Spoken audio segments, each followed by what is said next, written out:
This is Corey Willis with PPEI, and you're listening to the Diesel Podcast. I'm Adam Blattenberg from Diesel World. Hi, this is Dan, owner of Dan's Diesel Performance. I'm Christian Roth of DD Diesel. I'm Braden Fleece, and you're listening to the Diesel Podcast. What is going on, Diesel Nation? We're excited to have you guys with us today on the Diesel Podcast. Today we're going to be chatting about 12V Cummins racing. We've got Mike Cole, he's a BD race team member, on the show, and we're going to chat with him about the truck, what drew him to it, things he's been doing since he got it to be able to build it towards the power and the class that he intends on racing in, and just ask him about the truck and just 12V performance in general. It's going to be a really interesting episode. Before we get to it, though, we wanted to give a shout out to Diesel World magazine. Make sure that you go and check out dieselworldmag.com or pick up an issue if you see it in a store. They're doing an incredible job of being able to cover events and doing live feeds and tons of different things with the events that are going on this year, and then also giving some inside look and behind the scenes information on parts and trends and tons of different things. So make sure you check them out and stay up to date on diesel information. All right, let's get to the podcast with Mike and chatting about his 12V Cummins build. Mike, welcome to the Diesel Podcast. I'm excited to chat with you about some race trucks, which racing has been something I think every diesel enthusiast has been wanting to see this year, head to the track and have some fun. So we're excited to chat with you today. Thanks. Thank you very much for having me on, Pat. I really appreciate it. I was talking with the crew over at BD Diesel, and I was asking about some products and some turbos and things like that, and they were telling me about you and your truck and some things you've done, and they're like, hey, you'd be great to have on the podcast. And so we chatted a little bit, and I wanted to know more about your truck and specifically, you know, the year range that you picked and why that particular truck, what drew you to it. Well, basically, I mean, anybody who's into the second gen world, I mean, it's you know, anywhere between, you know, you're looking at 95 or 94 and above. You know, it's kind of an appealing look. That's pretty much what struck me on the truck. I happened to find mine from, actually it was a local find more than anything else. It was a old work truck like most of us end up finding our second gens.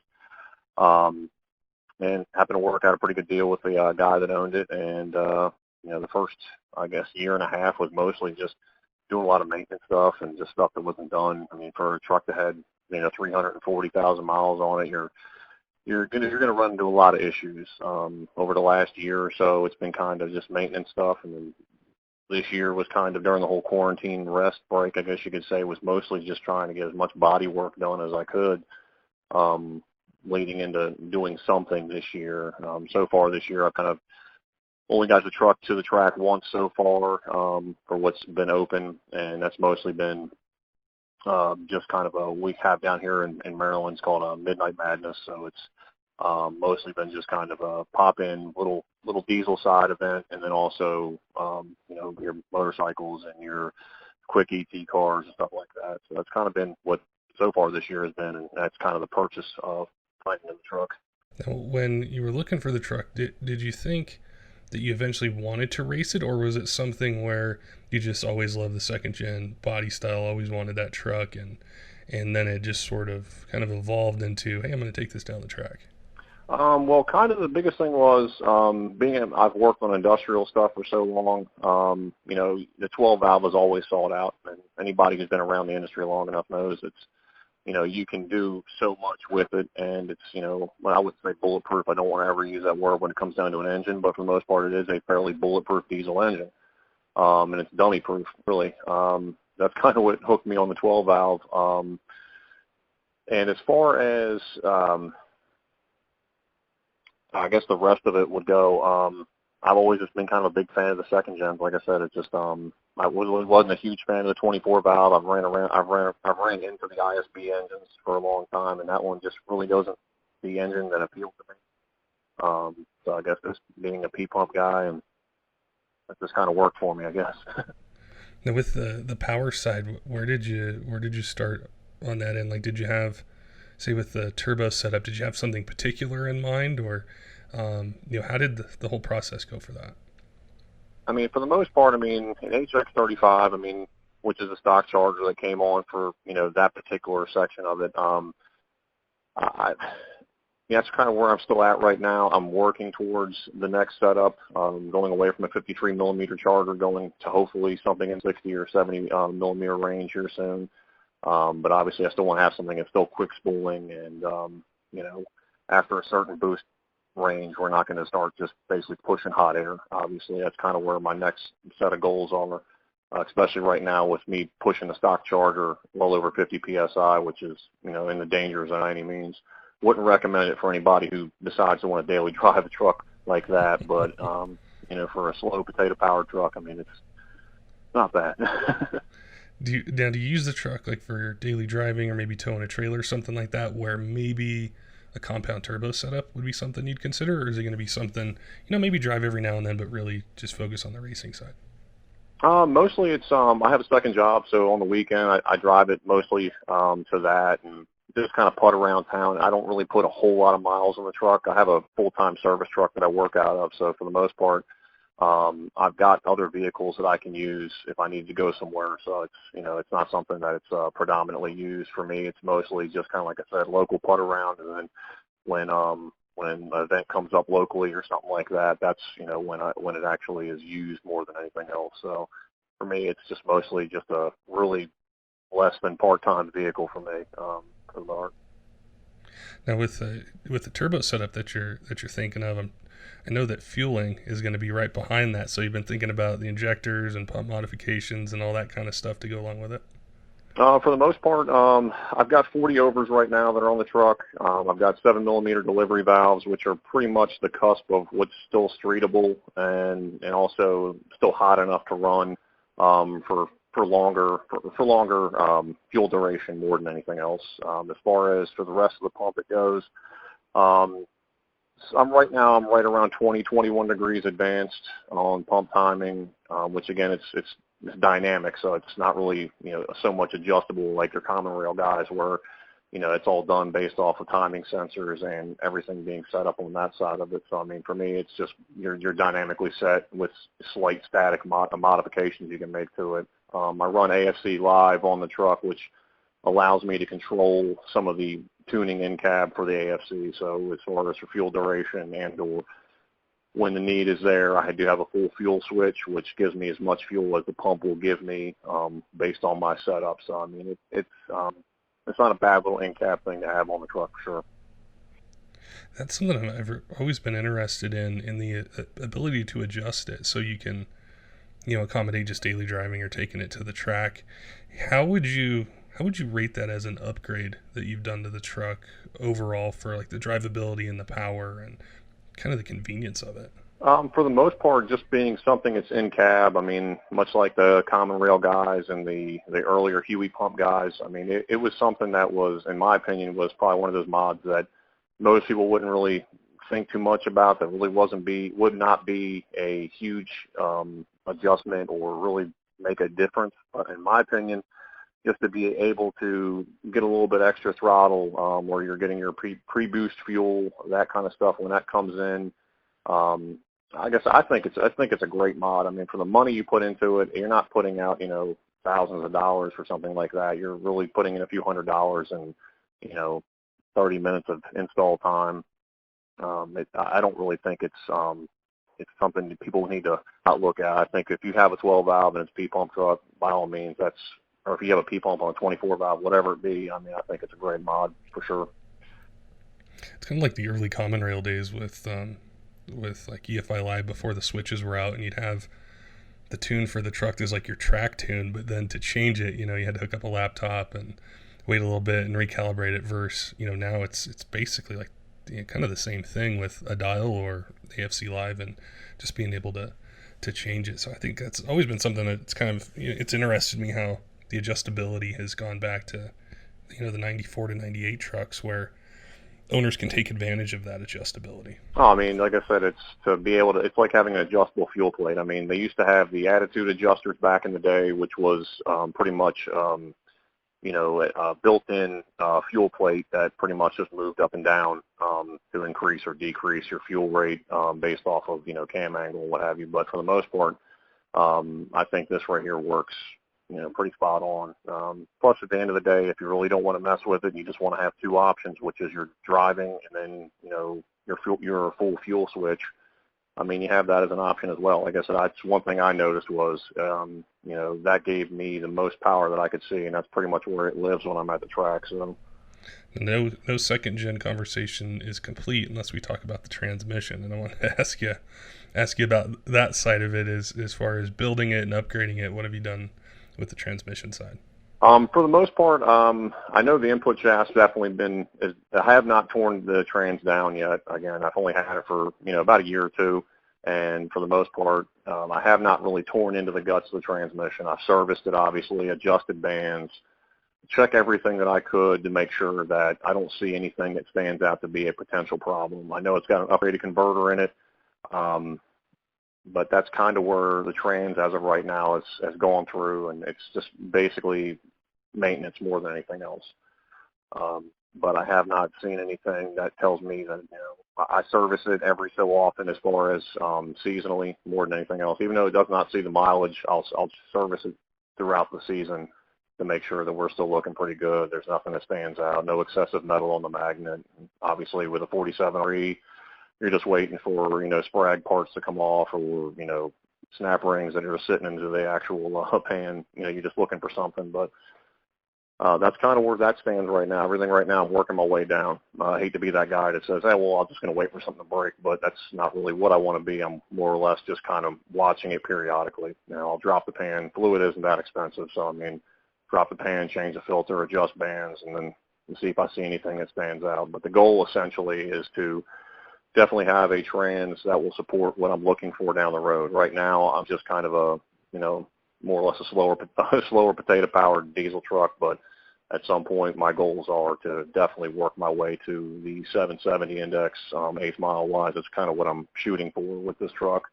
Now that I've got this far into it, you dip a toe in this, and it's something you can't back out of. Oh yeah. Well, that's what's so cool about hearing about the truck and your process with it is you know all the ins and outs of it. You've taken the time to maintenance and service it, know everything that needs to be done, so that way when you put that plan together to go into 770, you know exactly what you need to do versus just throwing all the performance stuff on it first, and then that breaks and this breaks, and then it can be really confusing and hard to do a build like that. So that's what's really caught my attention with it, because I'd want to do the same thing if I found a 12 valve, which I've said on the podcast before. That's like my holy grail of simplicity, and just like, I want one. I don't know why. I can't completely explain it.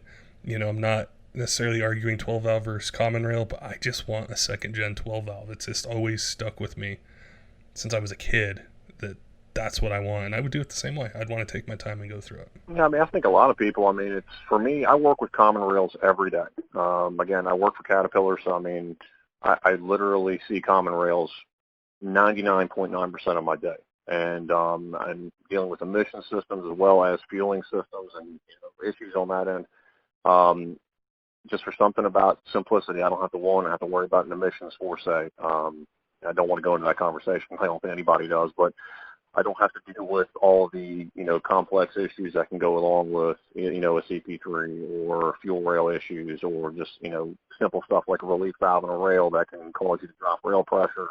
I don't have to worry about really essentially injectors bleeding down, that kind of thing. For me, it's just very simplistic. If, as long as I've got, halfway decent fuel pressure on the lift pump side, everything else is running. That's all that really you got to worry about. Now, with taking on a build and a project where you're looking to get into a certain class, what has been something what's been the most challenging for you? Is it coming up with the power recipe? Is it thinking of the exact setup that you want? What's a challenge of building towards a particular class that you want to race in? I think the biggest thing at the end of the day is just finding the funds to get you to where you want to be at. You have a goal in mind. Let's say, you want to save 770 index. So we're probably going to be shooting towards 800 or 900 horsepower. It's not just as simple as just, hey, we'll throw compounds at it, 250 horse injectors or 300 horse injectors and bump timing up to 30 degrees. And, we'll just hope for the best. It's not that simple, because you can throw easily $2 or $3 grand into the engine and forget about, the weakest link of the whole truck itself, which is the 47R. So the biggest thing for me is just finding that balance of, okay, right now I'm going to run ET, and just try to get that section of it dialed in, have as much fun as I can have. And then, as money comes, which, when you have a family and everything else, that's kind of the hardest thing to get by. But as money comes, you just try to put a few more dollars into the truck and just kind of see where you can get with it. And being a part of this team, at least for the most part, they have, they got plenty of knowledgeable people, more, definitely not more knowledgeable people than I am. And, it's obviously it's helpful to be part of the team for sure when it comes down to that portion of it as well. Yeah, that was what I wanted to ask you about as well, as far as being a part of the BD race team. And it kind of links to what you just mentioned as well, is building a truck, as we can. And I think that's the major thing that pulled a ton of diesel enthusiasts in initially, was we could have these trucks, we could drive them every day or even tow a trailer, and then we could take them to the track and have fun with it. And it wasn't like, hey, I'm going to buy this truck and then I'm just going to sink all this money into it right away. I know that does happen, but a lot of times, we're building them in stages. And so to have the expertise and the knowledge to lean on being part of the BD race team, I wanted to ask you, how has that helped you as you're putting this truck together? The one thing about it, even as old as these trucks are and the engines themselves, there's still plenty of guys who work there that are still, P-pump guys at heart. So, they can tell you that maybe I have a question, I had a question when I first joined on. It was something kind of stupid, but I thought it was, warranted, which was about AFC springs. I was running one from a different brand, and I felt that for the power level I was at, it was too tight of a spring. And he got back to me. I can't remember his name off the top of my head. Please bear with me on that one. But he got back to me. We conversated about that, and I ended up switching from where I was the competitor brand, I guess you could say, to a lighter BD spring. And, I definitely seen an improvement on fueling, especially on the low side, because most of my fueling previously was everything, in lockup and above, was most of where my fueling, my power was coming from. I was really dead on the low end. So switching just an AFC spring, was a huge difference for me. And that's where, I can lean onto them. I had questions on the forum as far as the Facebook group, just about, what different brand sumps were out there, and, found out that that BD had a sump that was out there. And that's the next mod that's going on the truck, just so I can get as much fuel as possible going to my hot rod lift pump. And, that's kind of where I was at with it. And a very informative group. If for some reason somebody in the group will be able to help me out, or I can call BD at any time, and I can definitely get my questions answered. So it's really great to have, that backing, whether it be, just not so much just for the parts, but at least for the knowledge if I have a question.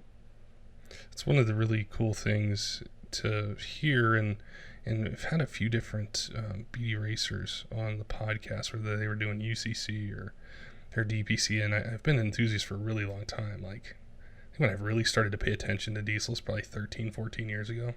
And it always seemed like you could always find the parts, whether you saw them in a magazine or you saw them online, you could find the parts, but actually seeing a company invest in the community of people who are using these products is something that's so different. And it's been really, really cool to hear how that's helping people race. And I think really kind of foster and encourage that enthusiasm that, taking this truck that we have, no matter what kind it is, and being able to build it towards whatever class we want to race in, and having the support, because it's really hard to find expert advice like that when, you're putting a truck together, you're thinking of the plan. And so I've always thought that was really cool and something different in the diesel industry. There's, you can go out there and look around. You can pick up a sponsor anywhere. But at the end of the day, what do they offer for you? And that's the biggest thing. Now, looking back at what I did with BD, I think it was one of the best moves I could have ever done, as far as just having, the support from the actual team itself, as well as just the support for the company, as well as, what they do for the industry.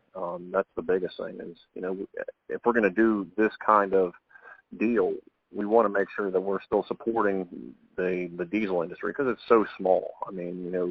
It's not like every other form of drag racing where it's just, we are just so small in comparison. That's, where if we can give back to the actual industry, it's, you know, pretty much feeding us and keeping us alive, because if it's not for these brands and these companies, you know, diesel drag racing can go away really quick. And, you know, we're back to the sidelines and, you know, looking at what if.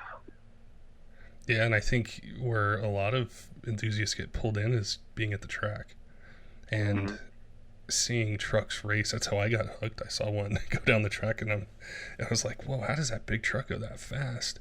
And that's how, I think that's how it grows. And you're right, it's small, and it's been interesting to watch the evolution over the years, where it was very much about, you know, I run this brand turbo or that brand transmission, and you don't, so your truck, you know, isn't as good. And it's completely changed to where it's really about growth. And I think that's the part, and then really the story that always pulls us in is it's really all over North America that they work with people, and being able to see that go into these local areas or regions.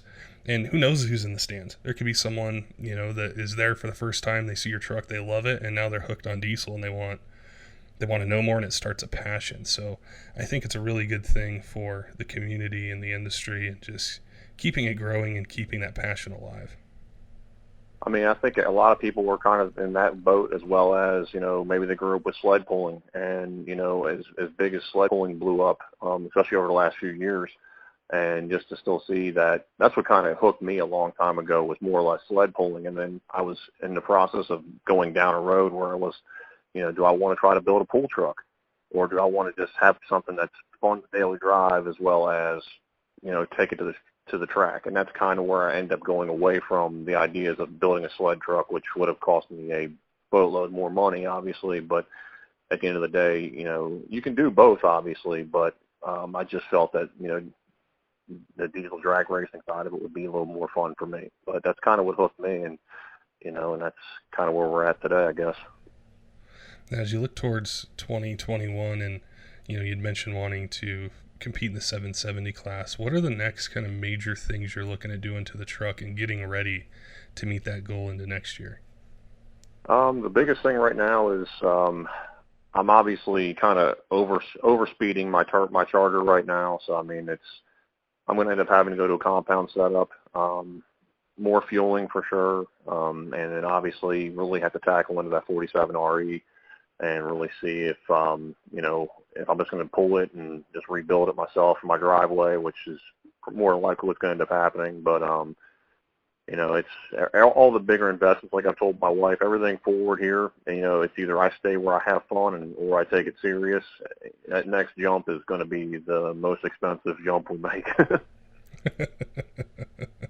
It'll be fun, though, especially, you know, to tackle these things and put the truck together. So, you know, when you sit back, you know, a year from now, and, you know that you put in the work and gone through basically the entire truck, and it's really cool, you know, to follow the builds and the things that you guys are doing and see how they progress. You know, maybe next year there's another class you want to go into. Maybe there's, you know, a different setup that you're doing, and I know our listeners love following it. We do too, is to see how you guys progress, because we're all at one of these stages. We're either looking for the truck, we either just have the truck and got to tackle some maintenance stuff, or, you know, we're thinking, all right, I'm ready for the next step. How am I gonna swing all this? How am I gonna do, you know, step A, B, and C and put this together? And then it just progresses. I mean, that's kind of how every build has to go. I mean, it's a rarity in this world where you take a truck and then you can just drop 10, 15 grand into it, and which it can easily be done. Even in the old potato powered trucks, I mean, literally you can drop 10, 15 grand and not even blink. You know, but at the end of the day, you know, you got two options. Either you got the money up front and you can do all that, or you can literally just take your time and piece it together. And, you know, when you're talking about trucks of 20 plus years, you know, rarely, especially where I live in the mid-Atlantic region, you're not really going to find too many second-gen 12 valves that are in, you know, immaculate shape, that are, you know, that you don't have any worries about. That was my biggest thing, was before I went down track with this truck, I wanted to make sure that everything was prepared and I didn't have any worries structurally, or even just the simple stuff, the body. just to make sure that it looked good and it also is performing fairly decently. And that's kind of where I'm at right now. Well, that's really, I think, that's what's real. That's what most of us do. Most of us, that's the process we need to go through to build these things is, we're not finding that immaculate 20,000 mile, Arizona 12 valve diesel that like the garage find and then just dropping 100K on it. That's not how it's done for most of us. And so we can really identify with the process and wanting to make sure it's safe and just dialed in so, you can have fun with it. And so I think that's what really appeals to people is the realism of it and just the reality of how these builds go. I mean, it's the other thing is, it's hard to just wrap your mind around the fact that, you got common rail guys who can just throw a tuner in it, maybe a larger charger, maybe some larger injectors, and, they're fairly fast. We're on the other end of the spectrum where we're taking old tractor technology and just trying to keep up with traffic when you first get these trucks. And then, when all of a sudden it's a little bit different when you can go light to light with the common rail, that's when you really shake things up. Oh, yeah. Yeah, it's always really interesting to see the ads and the torque wars in the new diesel trucks where it's like, well, this one hits 980 or 950 and this one's 1,000, this one's 1,045, and you rewind 20 years, they weren't anywhere near that. And I think that's what's so cool, though, is you can take that 20, 25-year-old truck and eclipse that power or equal it or do whatever you want to do with it with the parts and the support that's out there. I mean, it doesn't take long. I mean, let's just be honest. If you've had a truck that had not been tampered with, and let's say it was just an old, pop truck, old grandpa truck, and you start messing with the AFC housing and doing a little bit here and there, I mean, the 3 horsepower alone, before you do anything, I mean, it's pretty impressive. I mean, you can't do that with any common rail truck. There's no common rail truck where you're going to get 3 horsepower. I mean, it's not. But yet, as far as for the trucks, I mean, you can at least pull some power into them just by simply just your time. That's all it is. Your time into it, and you can really create some halfway decent power out of it. That's what always captivates us with the 12 valve episodes and just talking about second gens is how passionate the owners are and how well they know the truck. And they're very independent. They take on a lot of the work themselves, and it's so cool because they're tuning the pump, they're building the transmission, doing these different things out of necessity.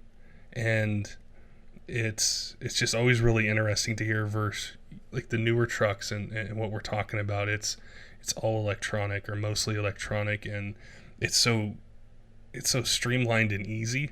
And I think it's appreciating the knowledge and the how-to of, how do you get this 12 valve up to 350, 400 horsepower? How do you take the next step? How do you take the next step? And it's so cool compared to what's out now and just how electronic and easy that they are to mess with. Well, it's kind of like if you go back to the gas world. I mean, it's the last real diesel engine, I would say, to do a horrible comparison, but it's the last diesel engine that you can consider to be almost carbureted, as far as you can still mess with it, you can still adjust before that leap to fuel injection happened, where, you get down to people just were used to being able to actually work on it to nowadays where, it's either a dealer or shop you're having to take it to, or you have to have the technology to be able to hook up to it and actually check it out that way. While these trucks are still to that point where, you can easily mess with them and you can do so much just to create power out of them. And it doesn't take a whole lot. It doesn't take a rocket scientist by any means to really work on them. And there's so much out there. I mean, to do anything on these engines, you look on YouTube, you look at the forums, whatever it be. And I mean, there's a lot of knowledgeable people out there that know these engines and trucks way better than I will ever. It was really cool to chat with you and learn about your truck and your goals for it, Mike. And I know we definitely are going to be watching you and seeing, next year you make some passes, follow up with you, see if the setup that you put together you're still happy with, or if you're wanting to go a little faster, make a little bit more power, and chat with you then and see how that transmission build went that you got coming up here pretty soon. One day, like I said, I don't want to be that guy that's just saying, like I said, don't want it to wait for it to break, but it's inevitable. It's just one of those things. You can't put power to these 47 REs until you have them completely built. But it is what it is. But I thank you for your time and having me on here for sure. Don't forget, Diesel fans, make sure and head on over to dieselworldmag.com, bookmark the page. If you see a issue in a store, make sure and pick it up if you want to stay up to date on the latest going on in diesel. And make sure you follow them on Instagram and Facebook as well for live feeds from events, so you can basically watch events as they're happening and be able to stay up to date on the latest information. Till next time, keep the shiny side up.